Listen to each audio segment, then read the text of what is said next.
Eu vou iniciar uma série de pregações na carta de Tiago. As minhas pregações matinais não são tão frequentes, são mais raras, mas quando eu pregar pela manhã, eu vou trabalhar o texto da carta de Tiago. Tiago é o irmão do Senhor Jesus. Eu costumo brincar com os Tiagos, que no fundo, eles são apenas um Jacó. Não é? Porque Tiago é uma tradução do português para o grego Jácobo, que é uma variação do hebraico Jacó. Então, Jacó, no texto grego, virou Jácobo, no texto português, virou Tiago. No fundo, todo Tiago é um Jacózinho, certo? Mas essa carta escrita pelo irmão do Senhor, talvez não seja uma carta. Há uma opinião de alguns biblistas bem interessantes, que é possível que isto que nós conhecemos como a carta de Tiago seja uma coletânea de recortes das pregações de Tiago em Jerusalém. Imagine que naquela época já houvesse alguém que, ouvindo as prédicas de Tiago, fazia pequenos resumos ou frases cultas, reunindo uma ideia de um sermão, e depois isso foi juntado, não é? Por obra de um redator, e depois enviado para as igrejas da dispersão, para os cristãos judeus que estavam dispersos pelo mundo. Então é como se fosse o resumo do que se prega aqui em Jerusalém. Aquilo que Tiago, irmão do Senhor, fala aqui na igreja de Jerusalém, que era uma igreja pequena. A gente não deve imaginar que havia uma reunião de milhares de pessoas em Jerusalém. As reuniões eram nas casas, mesmo em Jerusalém. Havia muitos convertidos em Jerusalém, logo depois de Pentecoste. Mas o livro de Atos dos Apóstolos vai nos dizer que com a perseguição eles se dispersaram. Então a igreja de Jerusalém, que nasce grande no dia de Pentecoste, muitas pessoas confessam Jesus, muitas pessoas são batizadas, então em pouco tempo a igreja chega a milhares. A gente não pode esquecer que muitos deles eram de longe, muitos deles eram de fora, e haviam se dirigido a Jerusalém por conta da festa de Pentecoste. E naquela festa de Pentecoste foram cheios do Espírito Santo, e aí ficaram por ali. Mas depois de um tempo, com o apedrejamento de Estevão, a igreja se espalhou. Ou seja, os que eram de fora voltaram para a sua região de origem.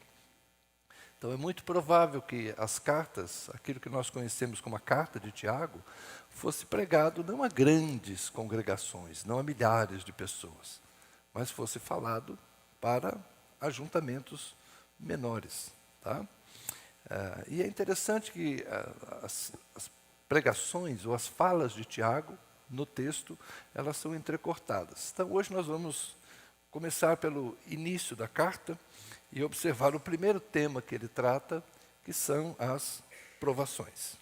Carta de Tiago, servo de Deus e do Senhor Jesus Cristo, as 12 tribos que se encontram na diáspora. Diáspora é dispersão, aqueles que estão espalhados.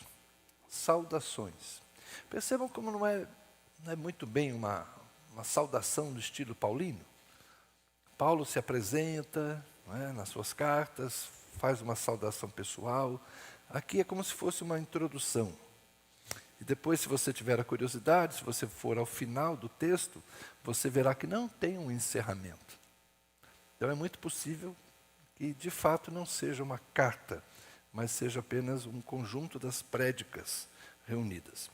Tiago, servo de Deus e do Senhor Jesus Cristo, as 12 tribos que se encontram na diáspora, saudações. Meus irmãos, tenham por motivo de grande alegria o fato de passarem por várias provações, sabendo que a provação da fé que vocês têm produz perseverança. Ora, a perseverança deve ter ação completa, para que vocês sejam perfeitos e íntegros, sem que lhes falte nada. Saltando para o verso 12. Bem-aventurado é aquele que suporta com perseverança a aprovação, porque depois de ter sido aprovado, receberá a coroa da vida, a qual o Senhor prometeu aos que o amam. Ninguém, ao ser tentado, diga: sou tentado por Deus, porque Deus não pode ser tentado pelo mal, e Ele mesmo não tenta ninguém. Ao contrário, cada um é tentado pela sua própria cobiça, quando esta o atrai e seduz. Então a cobiça, depois de haver concebido, dá à luz o pecado, e o pecado, uma vez consumado, gera a morte. Não se enganem, meus amados irmãos. Toda boa dádiva, todo dom perfeito, vem lá do alto, descendo do Pai das luzes, em quem não pode existir variação ou sombra de mudança.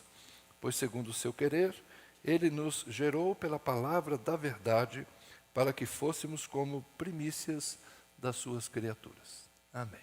Obrigado, Senhor, por tua palavra lida. Dá-nos graça para dela nos apropriarmos esta manhã. Os textos de Tiago são assim entrecortados e os temas vão aparecendo aqui e ali no texto. O tema da aprovação vai reaparecer, depois nós leremos mais um trechinho no capítulo 5. Mas quando a gente pensa em provação, prova, teste, aquilo que é a nossa experimentação, são as vivências que nós temos que vão nos submeter aos testes da nossa resistência, da nossa capacidade. Eu lembrei agora, me veio à mente, quando eu era menino e a minha avó Amparo ia para a feira. Minha avó era muito pequenina e eu ia com ela para a feira e eu gostava de tentar carregar a sacola para minha avó. Durante um tempo, minha avó colocava o alface, essas coisas pequenas, para que eu ajudasse a carregar. Mas depois de um tempo eu cresci um pouco mais e já a lógica se inverteu. Já era eu quem carregava as coisas mais pesadas, não é? Então esse processo do aprendizado, do quanto eu posso carregar. Qual é a minha capacidade de resistência? O quanto eu posso andar com uma carga? O que eu suporto? Quais são os meus limites físicos? Quais são os meus limites emocionais? Quais são os meus limites pessoais? Quem eu sou? Como eu reajo quando eu sou testado? Assim como os materiais são provados no fogo, a gente vai descobrir o que queima, o que não queima, o que derrete, o que não derrete. O ouro é provado no fogo, a prata é provada no fogo. Isso é muito comum no texto sagrado, dizer que muitas vezes nós somos provados e somos purificados no sofrimento, como o ouro é purificado no fogo. Mas nem todas as coisas suportam o fogo. Tem coisas que vão desaparecer, como Paulo escreve na carta aos Coríntios: a madeira, a palha vão desaparecer, ser testadas pelo fogo. Então, a gente é de quê? A gente é de ouro, a provação nos deixa mais puros, ou a gente é fogo de palha? A gente só vai descobrir quando o fogo vier, não é? Então, as provações, segundo Tiago, têm uma função pedagógica na vida. São as provações que produzem em nós um caráter forjado por Cristo. Paulo aos Romanos, capítulo 5, ele fala que a provação produz a paciência produz experiência, e a experiência produz a esperança. Não é? Então, a versão hoje ela vai produzir perseverança, experiência e, por fim, ela vai produzir a esperança. Então, as provações fazem parte da natureza humana. Embora nós achemos que a provação pareça vir dentro de um plano eterno para nos testar, eu às vezes fico olhando para a realidade e hoje eu penso que Deus criou o mundo assim mesmo. No mundo, tudo é experimentado, tudo é testado. Todos os seres têm que lutar pela vida. E nós, seres humanos, não somos diferentes. Meu sogro está com 89 anos E a memória dele é muito curta, então ele não tem paciência para assistir os filmes, porque ele não entende, ele não tem paciência para assistir os noticiários. Então lá em casa a gente adota uma postura bem interessante, aqueles programas que mostram a natureza, imagens bonitas, animais, esse mundo natural aí. E por conta disso, de vez em quando, eu estou ali fazendo os meus afazeres do lar com a Tânia, e a gente está ouvindo aqueles programas e vai vendo como é que funciona o mundo, seja como é que as baleias caçam os grandes cardumes, seja como é que os leões caçam as suas presas, como a fêmea ensina os filhotes de leopardo, a fêmea ensina os filhotes de urso a sobreviver. E vocês que já viram esses filmes de natureza, sabem que ele tem aquele momento difícil que você gostaria que quem está filmando fosse lá e salvasse um animal, mas ele deixa o animal morrer porque eles não interferem nos processos. E aí você vai vendo como a vida é difícil para todo mundo. Agora, o leão pode ser o rei da floresta, mas tem leão que passa fome. Né? E a vida é difícil para todos os seres. Aí a gente vai descobrindo que tem seres que nascem centenas e sobrevivem poucos.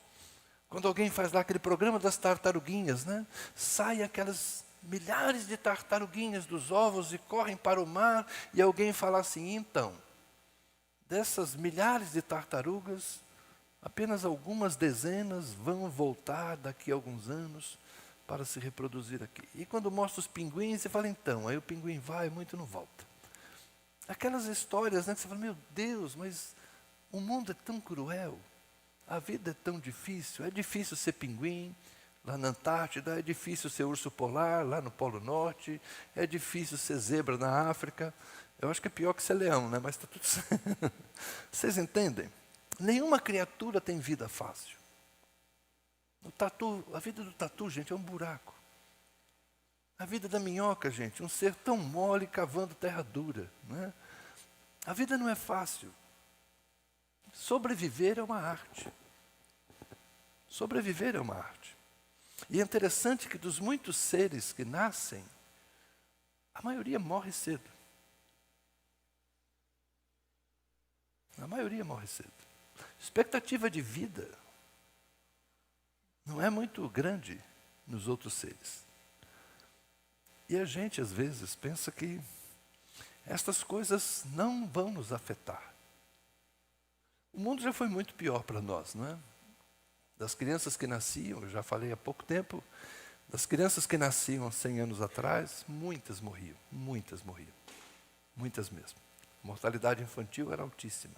Hoje ela é muito baixa, porque nós evoluímos nas questões sanitárias e no cuidado da mulher, seja no parto, seja no pós-parto, no cuidado com as crianças. A ciência, o conhecimento trouxeram tanto avanço para nós, as vacinas, para que as crianças tenham mais chance de vida. Aleitamento materno, tantas outras providências que nós temos hoje, maior cuidado. Então, hoje a expectativa de vida aumenta. Nós temos aqui muitos dentre nós que já passaram dos 60, alguns que já passaram dos 70, uns menos ainda que já passaram dos 80, e a turma que está chegando nos 90. Então nós estamos cada vez vivendo mais, mas não necessariamente a vida é fácil. A vida não é fácil. E as provações, na verdade, gente, não devem ser encaradas como planos de Deus para nos testar. Eu diria que Deus fez o mundo assim mesmo. Na minha opinião, e talvez na opinião aqui de Tiago, Deus não tenta ninguém. Deus não fica lá em cima procurando oportunidade para olhar para nós assim, já sei, hoje eu vou testar você, uma pneumonia em você, tuf. Hoje eu vou testar você, desemprego para você. Hoje eu vou testar você, divórcio para você. Hoje eu vou testar você, seu filho vai morrer. Na minha opinião, Deus não está lá em cima fazendo isso. Porque nós gostamos de pensar nas coisas boas, né? Deus está lá em cima dando bênçãos. Olha, uma casa para você. Olha, filho para você. Olha, emprego para você. Olha isso para você. De Deus só procedem as bênçãos. Tiago vai falar que toda boa dádiva, todo dom perfeito, vem do alto. Deus distribui bondade, Deus distribui misericórdia, Deus distribui graça. Eu creio nisso. Mas Deus fica lá também distribuindo tribulações? Vocês entendem o dilema que a gente tem? Como é que a gente enxerga Deus? Como nós cantamos o hino, um dos hinos, né, que nós cantamos hoje, no controle está meu Deus, tudo governa. Na canção é interessante, né? Deus, tu és o meu Deus forte, o grande El Shaddai, o Todo-Poderoso, Adonai. Jeová Rafá, meu Senhor, Deus que cura toda a dor. Sidkenu Yahvé, Deus que é a minha justiça. Elohim, Elohim, Deus. A gente reconhece essa grandeza de Deus, essa glória de Deus, esse poder de Deus. Mas aí a gente fala assim, no controle está meu Deus, tudo governa. É bom quando a gente está falando das bênçãos, das coisas boas, das coisas que dão certo. No controle está meu Deus. Mas e nas coisas que são difíceis? E nas coisas que dão errado? E no câncer, que chega na casa de um crente? Esses dias, mais uma vez, eu fui a um sepultamento. Estava lá, os filhos se despedindo de uma mãe que sofreu durante um tempo. E a pergunta é, por que ela passou por isso? Minha mãe foi tão boa, por que passar por uma doença tão dolorosa, 4 anos sofrendo? E aí? Deus está no controle? Deus quis? Deus ordenou? Então não há respostas fáceis para perguntas difíceis. Isso aqui nós já chegamos a um acordo entre nós. Não há respostas simples para perguntas complexas da vida. Eu entendo que Deus desenhou a vida dessa forma, para que a vida fosse assim. Ela não é linear, ela não é uma ascensão contínua, mas talvez a gente tenha patamares na vida, e de vez em quando temos depressões, temos quedas. A nossa vida não é uma constante. Aliás, no universo, a única constante é a mudança. Não há nada constante no universo. Estrelas colapsam. Sistemas planetários colapsam. Estrelas deixam de existir.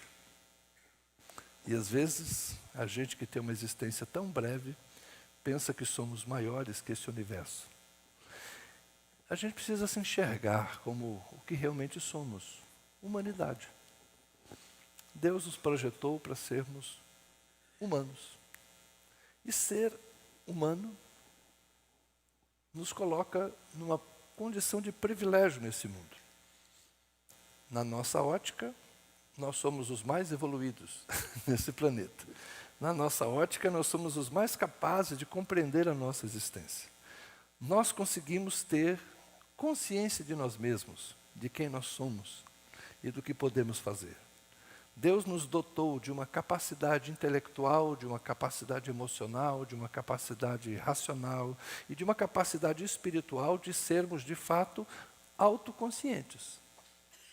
Mas mesmo sendo autoconscientes, ou seja, tendo domínio e consciência de quem nós somos, nós não conseguimos interpretar a nossa história, interpretar o mundo. Por quê? Por causa das nossas conexões. Na verdade, eu posso saber quem eu sou, e você sabe quem você é, mas de que forma a sua vida vai afetar a minha e a minha vida vai afetar a sua, a gente só vai descobrir na caminhada. Tudo está conectado nesse mundo. Outras pessoas tomarão decisões e farão coisas que de alguma forma nos afetarão. Eu e o Jorge estávamos na estrada, a gente estava viajando com muita tranquilidade na nossa mão, na nossa faixa, sem fazer nenhuma ultrapassagem arriscada. De repente vem um outro carro na contramão, na nossa faixa, dizendo, sai daí por favor, porque eu não vou ter como ultrapassar. E Jorge é obrigado a se deslocar para o acostamento. para que não aconteça uma tragédia. Em outro momento, ele é obrigado a frear, a segurar o carro, esperando que o outro do lado de lá termine a bobagem que está fazendo. Mas e se não houvesse tempo? Talvez a gente estivesse aqui hoje numa outra história. Não é? Quem era que estava no outro carro? Não sei. Por que ele fez aquela manobra errada? Não sei. Ah, Deus livrou. Vocês entendem? Ah, Deus livrou. O crente sempre vai dizer, Deus livrou. E quando não livra? E quando meu amigo Dimas e 4 pastores que estavam no carro com ele, não, mais 3, ele e a esposa, se chocam com um outro carro e 9 pessoas morrem numa estrada de Rondônia. Deus não livrou. E tem aquela história, né? O que ia embarcar no carro, tirou a mala do carro e foi no outro. E o outro que não ia no carro, foi lá e entrou no carro. Porque esse morreu e porque aquele não morreu. Como é que a gente lida com essas histórias? E a gente quer explicações simples. A vida é assim. Às vezes eu erro no trânsito, complico a vida dos outros. Às vezes outros erram, complicam minha vida. Às vezes a gente consegue sair do embaraço que causou. Então não procurem explicação para tudo, mas tirem proveito das provações. É isso que talvez Tiago nos possa ensinar esta manhã. Suporte a provação, suporte a dor, suporte o dia difícil. Os primeiros cristãos suportaram a perseguição, alguns suportaram a morte.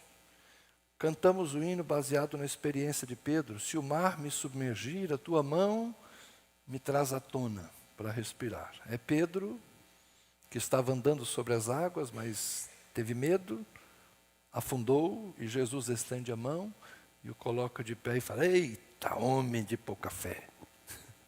Bora, vamos voltar. E leva Pedro para o barco. Essa é a história, não é? A gente gostaria de que o mar não se abrisse, a gente mergulhasse. Às vezes Deus nos faz andar sobre as águas, mas às vezes o mar nos engole. Nós temos que tirar bom proveito das provações. Temos que tirar bom proveito das adversidades da vida. Hoje nós temos discutido muito como criar nossos filhos. Estamos criando os filhos muito frágeis, muito fracos, porque a gente livra eles de todos os embaraços. Então nós estamos sendo orientados pelos psicólogos a dizer assim, olha, contrarie seus filhos, aprenda a dizer não, aprenda a pôr limites, não dê tudo que ele quer, faça com que ele conquiste as coisas para que ele aprenda a valorizar. Então nós estamos nos reeducando para educarmos melhor filhos e criarmos filhos mais fortes. Por quê? Porque quem não passa por provação, quem não enfrenta dificuldade, quem não escala montanhas, não, escalar montanha hoje é perigoso, não pode mais falar nisso que tem outro sentido, né? Mas quem não enfrenta desafios, quem não atravessa desertos, vai ficando fraco. A vida é um desafio.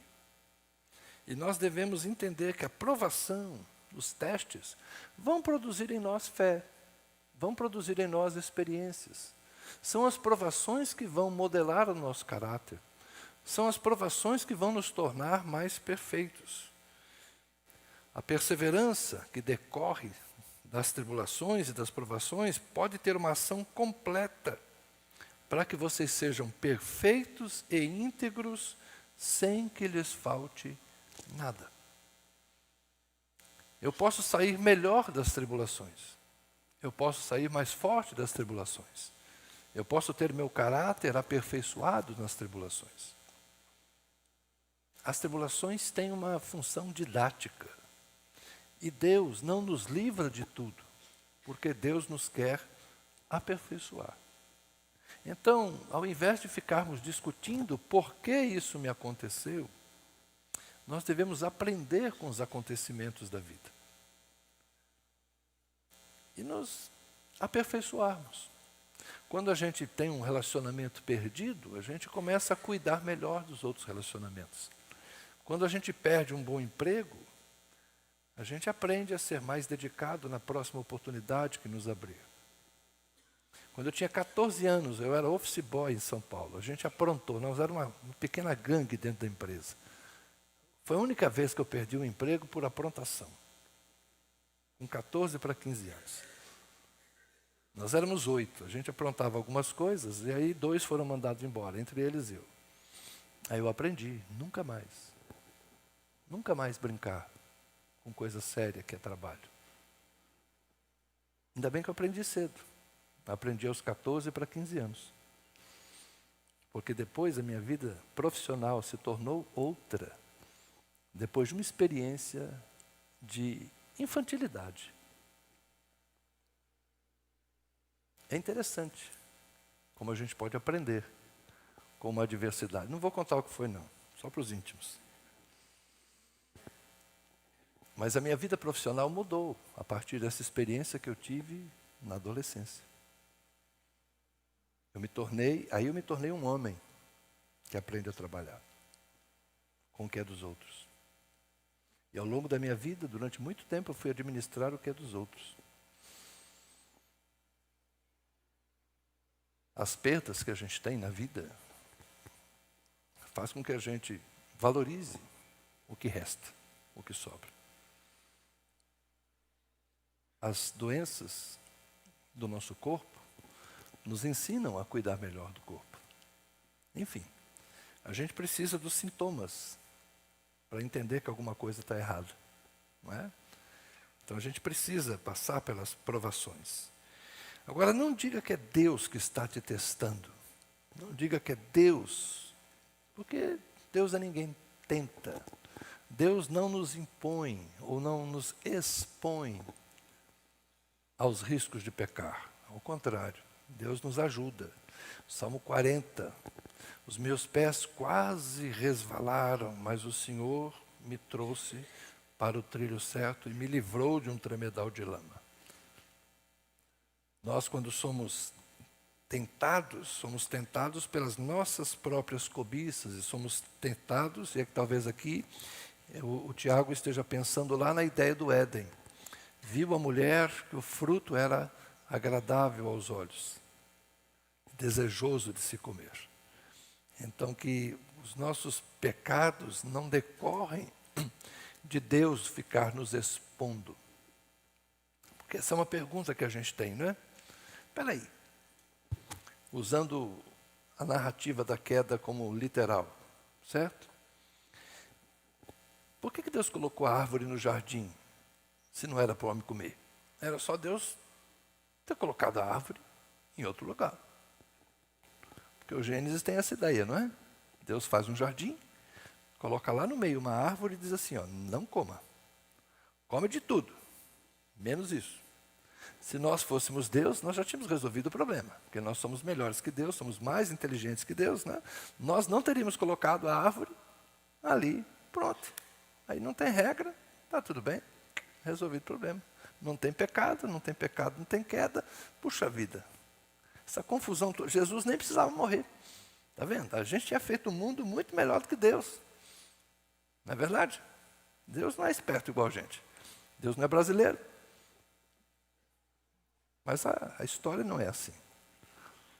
A história não é assim. Mas eu creio que Tiago está lidando com o pessoal que vem com esse mesmo pensamento. Por que Deus pôs a árvore lá? Só para complicar a vida? Só para tentação?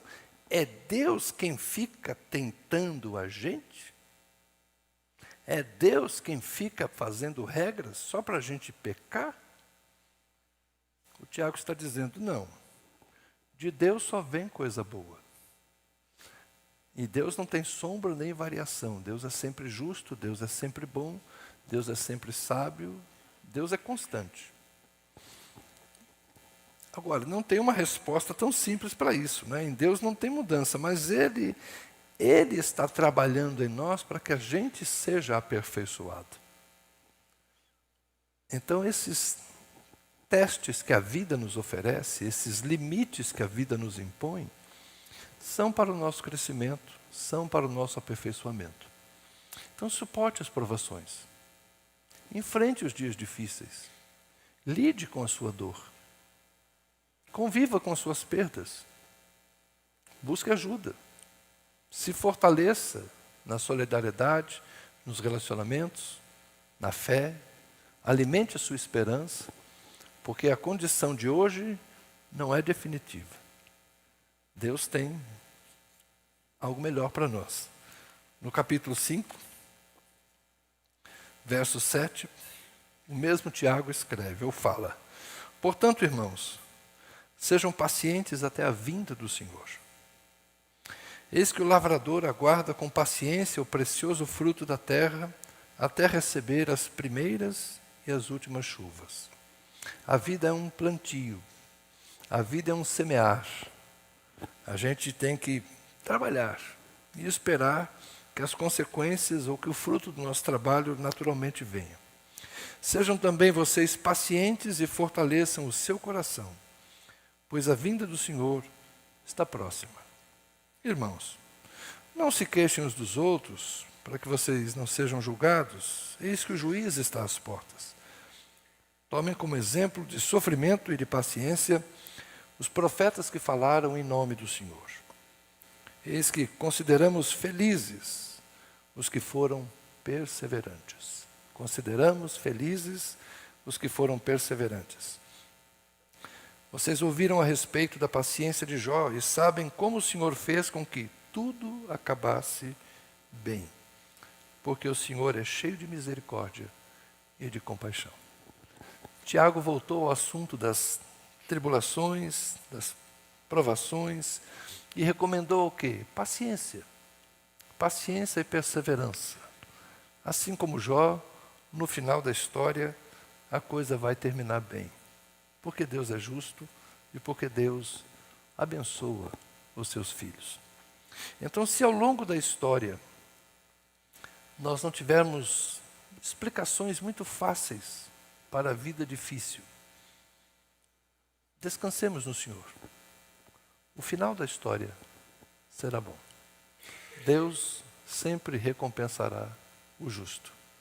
Se não aos nossos olhos, nessa vida, na vida futura. O Senhor nos quer aperfeiçoados e íntegros para o dia de Cristo. Nós somos como que as primícias, ou seja, como o melhor desta criação. Este mundo vai passar e toda a sua glória. Mas deste mundo o Senhor resolveu salvar a humanidade em Cristo Jesus. Então, por mais difícil que seja essa história aqui, ela não é o fim. Ela é uma passagem.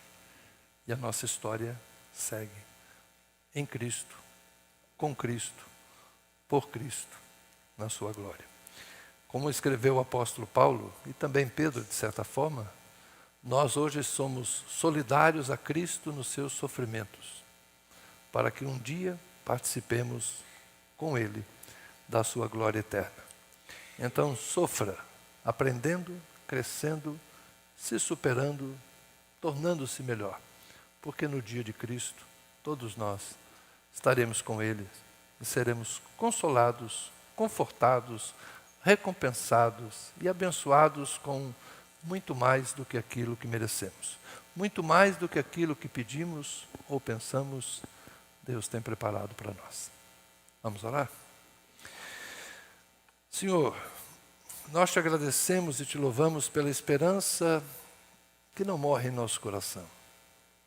A esperança da glória, a esperança de Cristo, a consciência de que a morte não é o fim, mas que é apenas o momento do nosso encontro contigo.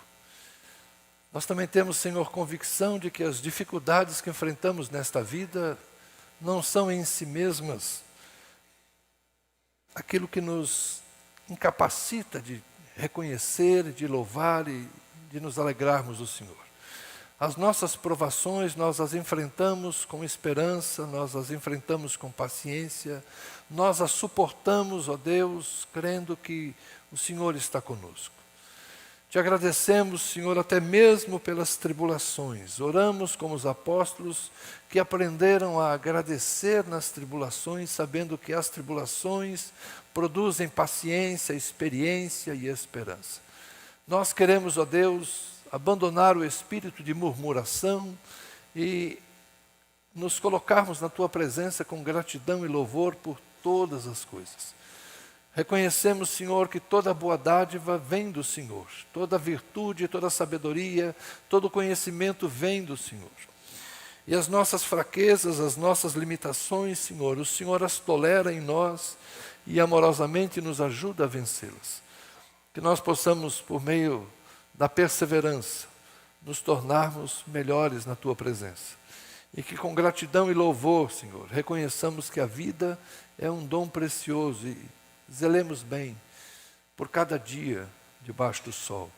Que nós possamos aproveitar cada dia debaixo do sol, Senhor, para nos alegrarmos em Ti, para celebrarmos a nossa salvação, para reconhecermos o Teu amor e para nos permitirmos a nós mesmos sermos experimentados e aprovados pelo Senhor. Que nós caminhemos em unidade de fé, que nós caminhemos em unidade de amor, crescendo em tudo na graça e no conhecimento de Jesus Cristo, nosso Senhor. Amém.